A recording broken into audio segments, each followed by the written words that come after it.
Rick Shapiro is in studio with us. The New York Comedy Club Crawl to Fight Parkinson's Disease happening tomorrow, Tuesday, January 13th. What a lineup of guys going out for this. Yeah, Stop 1 is at Stand Up New York. Stop 2, New York Comedy Club. Stop 3 at the Village Underground. But people like Todd Barry, Robert Kelly, Artie Lang, Big J. Okerson, Bonnie and Rich, Greer Barnes, Jim Gaffigan, and Artie Lang all going to be there and more. Rick, very cool idea. How you doing, man? I'm good. Bobby, Todd, Rich, and everybody else. As far as my sentence will last about names, but holy shit, it would be good to see you. So that should be a lot of fun. You got your wife, in LA. Your wife Tracy here with you. What was the question? That was the question. You got her with you. But what got you guys interested in this? They called. This organization just called, acknowledged Rick, and how she great. She told me they called. That's how I knew. It's true. I didn't plan on. Like looking at places like, I'd like to raise money for your foundation. I've always been a nihilist under a bench, unable to answer the phone. And all of a sudden, I realized, well, I'll let her finish about... He realized he's doing great. He's doing great. I mean, the disease has got, it's a stereotype, and Rick is really... Oh, yeah, it's like everybody assumes, like when I call, all of a sudden, I'm accidentally an inspiration. So these young kids call, and they go, I go, how you doing? They go, well, it's over. I have Parkinson's, and I got 30 years on them, and I'm like, not of having it. I'm older, and I'm like, I BMX, I box, I do comedy, I write.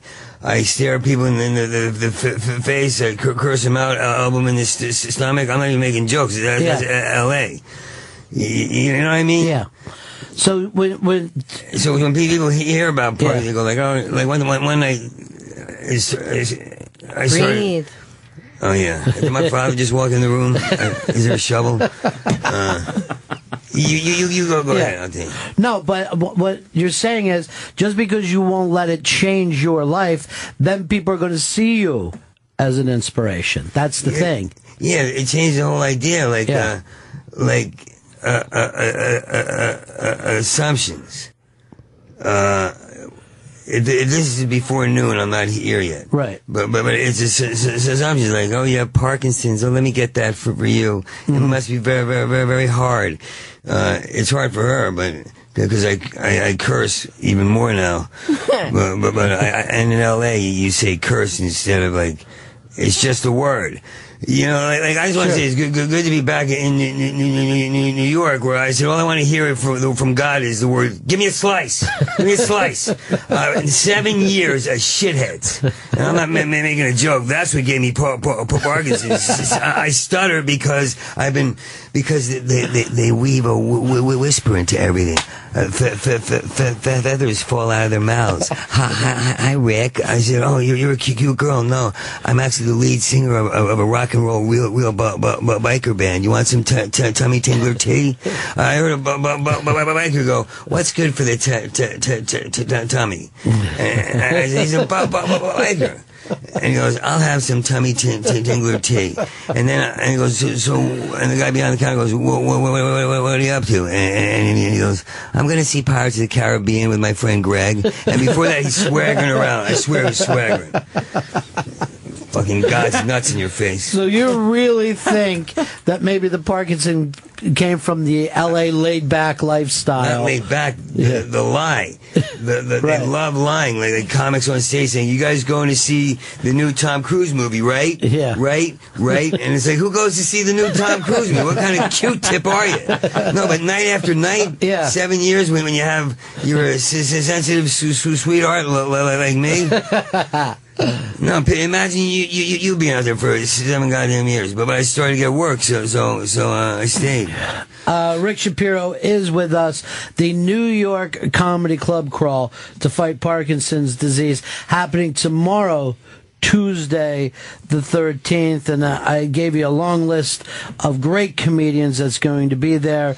Artie Lang, who I think you're doing his podcast later today, right? Yep. Yeah, he's great. So how long do you guys go back? How long you've known Artie? Forever? Well, I've always been shy, I guess. I was, I grew up a part on the street, so I thought I was a worm. So after I did a set, I would run. So I never really knew guys. And then I did a show, his show, and I just adore him. He's just these are the guys I wish I knew how to talk to. And he did the direct TV show a little bit ago. Yeah, I'm surprised to even hear you say that, Rick, because so many comedians are crazy about you. Louis C.K. and Attell, and the list goes on and on. I mean, funny people have always been fans of yours, but you said that you would just do your set and take off again. I would grab my papers and run. Yeah. I thought my father was chasing me around the room. Like, why don't you tell him how I got on my knees in the men's room in Bloomingdale's to put you through college. Why don't you mow the lawn right about that, Whitman, right about my yard? You know, and nobody would survive in that house. It'd be like, Elvis, what do you do? Put on your pajamas and ride across state lines? Yeah, you want to sing Viva Las Vegas. Help your mother with the dishes. These are real voices in my head, by the way. This is stuff that you will hear every day. Maybe it's one of the reasons that you could stand up to Parkinson's like this, because your life has never been easy, even before Parkinson's. Or perhaps too easy. Yeah. I love that when you drop into a voice. Yeah, then I'm coherent. Yeah. I told my doc, I said, I don't understand. When I talk gay, even on stage, I go, I said gay cures Parkinson's. Because when I'm gay, I can talk, I'm free, I can jump around, and I actually jump and run and jump around. But when I'm straight, I'm this overburdened heterosexual with too much Parkinson's because you got my bag for me. And my doctor goes, that's funny. I go, no, but what is that? It cures it. So do I have to be gay? Do I have to go out and shop at H&M or like kiss a man and make love and put croissants on the floor and be like, honey, croissants? Is it? Yeah, I'm not even. And then I found out just being silly. No, it's gay. You gotta be gay. It's gotta be gay. Well, you never run into gay guys with Parkinson's, so maybe that's never happens. Yeah, it never happens. No, they have vigils, but not for Parkinson's. Yeah. What was that? Because straight guys, if you get AIDS, we beat it. Yeah. Because we're American. Right. That's how we roll. That's the only bit I did. The rest I made up previously. Rick, so funny. How long ago did you find out about this? How did it, when did you find out about the Parkinson's? My memory's weird. About 2 years ago? He was diagnosed April 2013. And what were the signs at first where you're like, something's wrong? It was fucked because he was in a car accident in 2007, and then there were symptoms. You see, the symptom of Parkinson's is not just the shake. It's a whole bunch of other stuff. So he had symptoms. First he had depression. Then he couldn't sleep. Then he had irritability. Then he had some knee problems. That sounds like you. It basically that sounds was like her. I'm fine. Yeah, it sounds like every comic I've ever met. Yeah. That's the thing. So and then in 2012, he says, he looks at me, he's like, something's wrong. And then he collapsed. And then he collapsed. And then it took us a year to get the actual diagnosis at the Mayo Clinic. And the guy just looked at him and he's like, oh yeah, Parkinson's. Let's do the test. Did the test. 1 week later, he's on the meds. He's getting dressed and living. 1 month later, he's performing. I mean, so it was just one pill, but 5 years of misdiagnosis. Wow, man. Yeah, wow. It was crazy. I know, and yeah. I think she should. Oh, never mind. It was about a bunch of crap, but my whole life was like a bunch of BS. So I don't feel like. I won't admit it. I don't feel like it's hard. He hates talking about it. Can you tell he hates talking about it? Well, but your act has always been about shit that happened to you and addiction and life on the street. So you've Parkinson's always, may be hard, but it's not as hard as trying to stay hard for a guy when you're straight who's over 80 years old going, you need to start to live. You're just existing while he's blowing me. right. I'm saying, yeah, you ought to know. You got all the power. Look at me and look at you. Is that a picture of your son in military school? Maybe I ought to try that, Pop. You seem to be who you really are, Senator. Porterhouse. And all that was done because of the addiction and that type of thing. Yeah. For food, for everything. Yeah. And I tried to hold down jobs, but the only place I could stutter was off stage at a comedy club. And then when I go on stage, I'm like, I don't stutter. I'm bad to the bone. Yeah. I'm a vernacular, linguistic, athletic ballerina. And the guy goes, no, you're a whore, Bob. You're a whore. You think you're a chippy because you dance with your legs? Yeah, you are a chippy because you think you're a ballerina. That's your point. That was a little mammoth thrown in by my sidekick, Of Mustang. Yeah. That's always the thing, too, about you. The references come in from all over the place. Yeah. There's always an interesting thing about, I think, Rick's stand-up is like it's everything that's ever happened in his life put into a blender and then shot back out over the audience. That's how it feels, man. Yeah. That just relaxed me. Yeah. But that's just out of insecurity. You write down all authors' names and go like, oh, next week, Cocteau. Tonight I'm doing, he shocks his contemporaries into a new reality, how Balzacian. So if you feel like you got a couple of those references, you can get away with all the other shit. That's it's great. all reading the backs of books. Yeah. No, I'm literary. I'm very literary. I wrote a book called Unfiltered. It's unfiltered. That's what I call that. Yeah. Well, now I tend to call it unfulfilled, but by accident. They ask me the name of the book. I go, it's called Unfulfilled. And then all the 18-year-old girls go like, Sarah Silverman wrote that, I think, too, right? And I go, yeah, me and her collaborated. Oh, you gonna wear nerd glasses? I'm gonna buy it. I'm gonna buy it. I'm gonna buy it. I'm gonna buy it. In LA, you hear things over and over again. Yeah. You know, like, you guys in New York here, like, I'm a good person. I'm a good person. You guys would be like, you know, like the only person that ever tells you that I'm a good person is somebody stealing from you. Yeah. You know what I mean? Like, that basically means trust me why I take things from you. Yeah. I forgot. In New York, there's one face, and you know he's lying. Yeah. In LA, I found out there's 82,000 lying different facial expressions, and 82,000 nuances on each facial expression. I'm not kidding. Like they can change their face in a heartbeat. When one guy's teeth turned to paper, he lied to me about being in this film, everything he was going to do. I'm like, why don't you just say you want it because Andy Dick said he wouldn't do it unless I did it, and I have one line. Just be a man, just say, you want Andy Dick, I have one line. Just say it. He goes like, his teeth turned to paper. I'm like, why would you say that? I'm all about you doing the riff, Rick. Why would you say that? And on that day, I became the best painter in the world because I painted his face. And people go like, holy shit, what was that? And my paintings are great because I had to, when you live out there, you got to spit it out. Yeah. Or you get Parkinson's. Or Alzheimer's if you want to remain friends. I forgot your name. We've been hanging out, right? Yeah, hey Rick, who's your friend? Come here. Are you okay? Because you're driving Ricky nuts. No, wait back there. You okay? You need any money? You know, the guys I know would talk to these guys like, you okay? Yeah, I'm fine. Do you realize you just told me two lies, two opposing truths? You realize that? All right, wait outside. You know what I mean? I don't know if you know what I mean. No, absolutely. I think it's really, I've never heard anybody said it's from the aggravation of that kind of stuff that eventually got to you because there's always been a thing for years that something was going to be the big project for you. You know, like people who see you on stage have always had that thing of how do we translate that into something that we can squeeze money out of? You know, there's always been that point.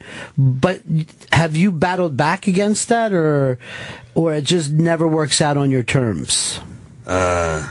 No, Yeah. they had never called me. They just thought that to themselves. No, My email address is. Yeah. No, if I, yeah, you can. I think it's a great question. No, he never discouraged it. But you know, okay, so it's back to L.A. I want to do something with him. Yeah. All right, we'll do it. Yeah. You know, don't come to me with ideas. Come to me with contracts. You know, like, and that's the thing. It's like everybody talks, everybody says it, but when is it going to happen? And then, you know, he went through a few hurdles over the past couple of years. So it's like, you know what? And that's a whole other thing about this comedy crawl. I want you like, you know what? He can perform. He's ready. Everything is cool. All the time. No, he's been performing. Well, he was performing 1 month after, but you know, like let's let everyone see it again. Let's all get together. Let's all revisit the Rick Shapiro experience and get this shit going because it's time. It's time. Yeah, it's funny. I want to ask you actually even more about that. What you asked. Yeah. Like, because there's so much there. What do you mean? It's just every battle back. Well, there's every couple years I always hear something like there's some project coming up with you, or the buzz on Rick is always tremendous. So then I wonder, do you not get to do it the way you want to do, or how these things not work out? Well, they work. Some work out. Like I shot a film in Germany where I played three different characters, and I blew him away. And he saw me at a really small room in L.A. And he's German, and he said, "I want to come up with something for you." And Harry Lennox is in it, who's the boss of James Spader on that show. Yeah. Blacklist. Yeah, and he's a Shakespearean actor, and he's a guy. You know, and that's going to be out. That's great. But as far as the other guys, I would say that's great. But it's also up to me. Like, they don't keep showing up. They don't keep showing up. It's as simple as that. A guy says, I want to write animation. That's what I say. Here's pieces of mine. I'll finish it with you. I would tell them stories. They'd be blown away. But then I started to say, that's great, but you're not going to finish it. Yeah. That's great, but you're not going to show up. Yes, I am. I said, no, you'll show up in a week, and then 3 weeks after that. No, I'll be there once a week. I said, that's great, but you're not. Right, and I think that comes down to L.A. versus New York. Like, if we were with the New York guy, and I said to you, like, I'm going to do this project, you'd be like, when? When are we shooting? When's it going to be executed? When's it finished? Yeah. You know, there's no bullshit. There's no bullshit. But because he does land work out there, it's just, you know, right now it's more just stable. For example, Mark Maron's bringing him back. So, I mean, there's always stuff going on. It's just that they're not our people. They're not our people. You know, our people look you in the eye, complete work, get shit done, say good, say bad, but they do it. You know, right? Yeah, like the guys I know from New York. It's so funny. She's exactly right. I never known you to be so on the mark. Usually, I'm just a stripper. I might call you my wife for a change. That's so weird to call somebody your wife. Like I call her my girlfriend because I don't like calling somebody a wife. This is my wife. You know, and these are little kids, little white lies or white light. You know, like I want to call her my bitch. You know, provide a shout out to all my bitches in the animal shelter. Trying to be politically correct. Yeah, it's nice. The term bitch. So the Maron thing is working out great, though, right? Because he's a serious, generous, open, smart guy. He watches everything that's going on. And you call him up, and he doesn't act uptight or anything. He's just like, I'm in the writer's room. You want to say hi? I put you on speakerphone. Yeah. You know, he's amazing. Yeah. He's an amazing. I mean, like, we're blessed with all the guys, but like all the comedians in our lives. But I mean, Mark, from day one, has just been there. He's just fantastic. I bumped into women. Breathe. I forgot how to breathe.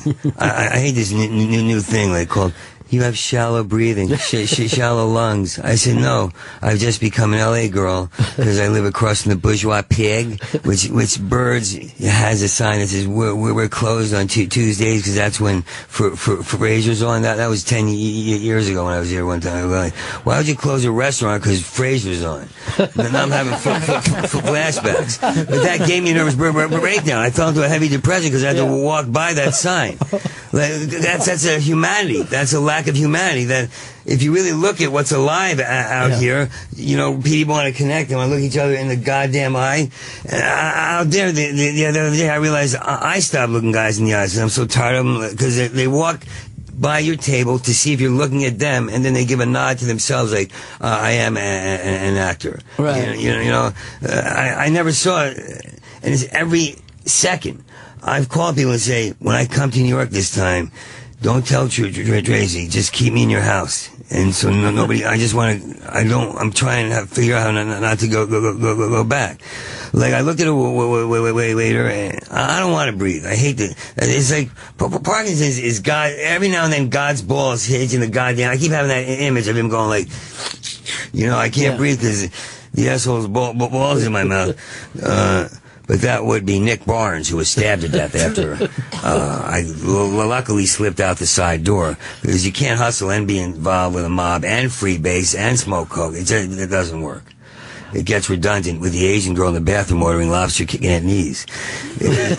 Am I frustrating? So I forgot what we were talking about. No, I always go back to each character doesn't have Parkinson's. Yeah, that's what I'm going comes through. up to. That's what I'm getting. It's amazing. So the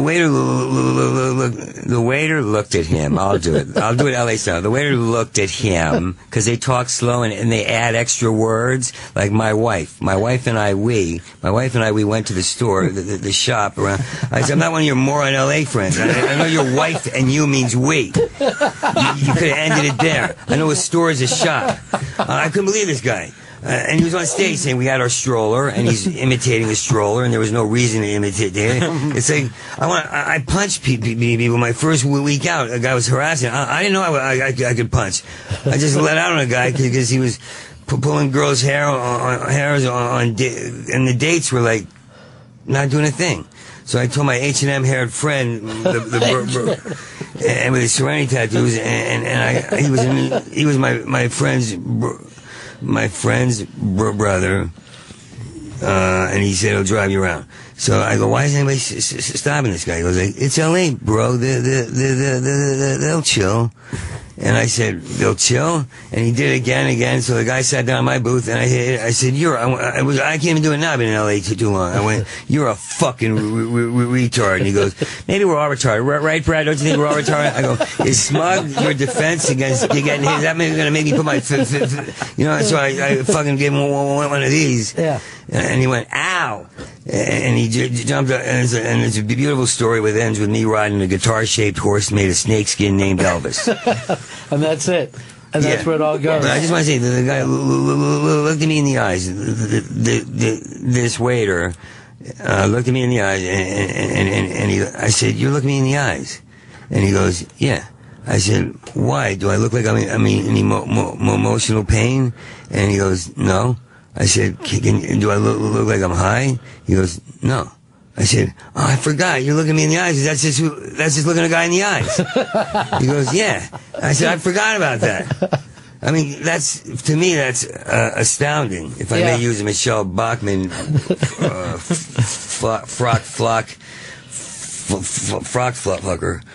robe expression. Rick Shapiro. I'm astounded. Is doing the New York Comedy Club crawl to fight Parkinson's disease.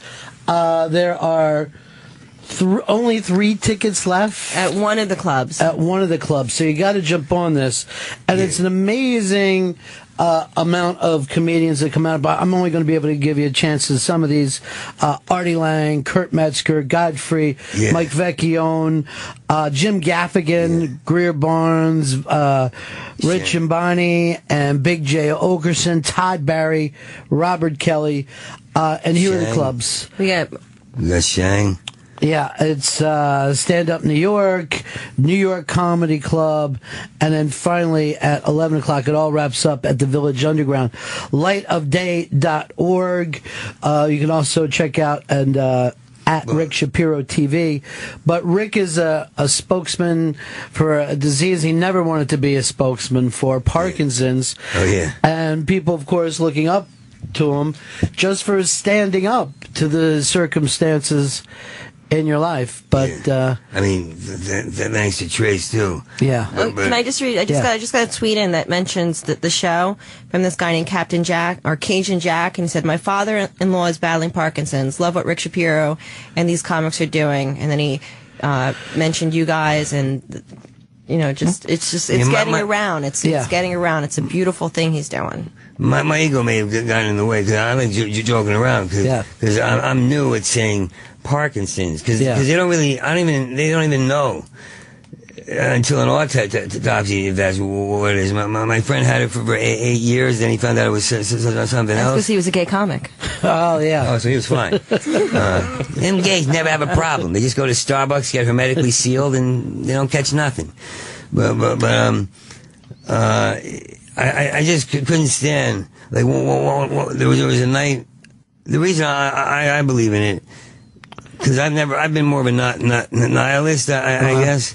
I never cared. I had to be hard my whole life, like, really hard, like, keep and, for me to, I just got tired of it. One night, it started to act up for my for first time before I went on stage. It doesn't do, but all of a sudden I said, "Oh, my leg's shaking." And I went up and I came out of my mouth. I went, "I have Parkinson's," and I'm like, "Oh, great, Rick."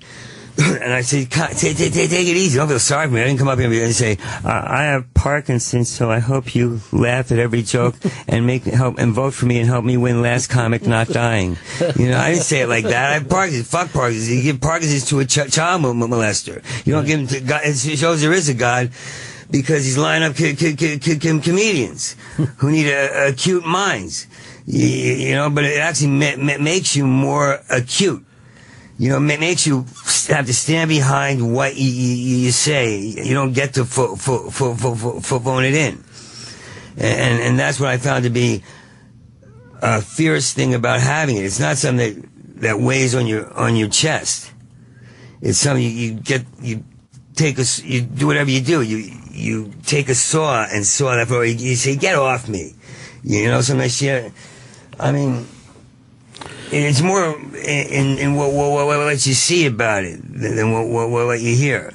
Like, I have a friend who writes me amazing poems about it, and he was a writer. I said, "Your imagery is hot," and he started to feel good.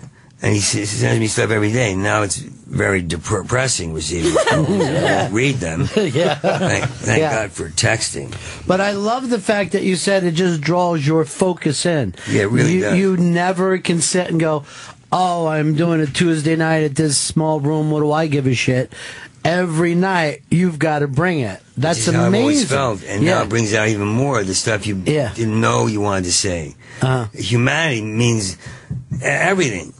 In L.A., they love not having it. I've never seen anything like it. Then why are you staying out there? It's like, well, every time I wanted to go, I got a call for a Project X or a TV show, another thing. I started getting work. But I just remember my friend being on Broadway right now, so he got to stay out here. He's a very lucky man. I'm glad for him. Yeah. And every now and then I turn into an L.A. guy, and words don't matter, and I go, okay, I'm ending the conversation.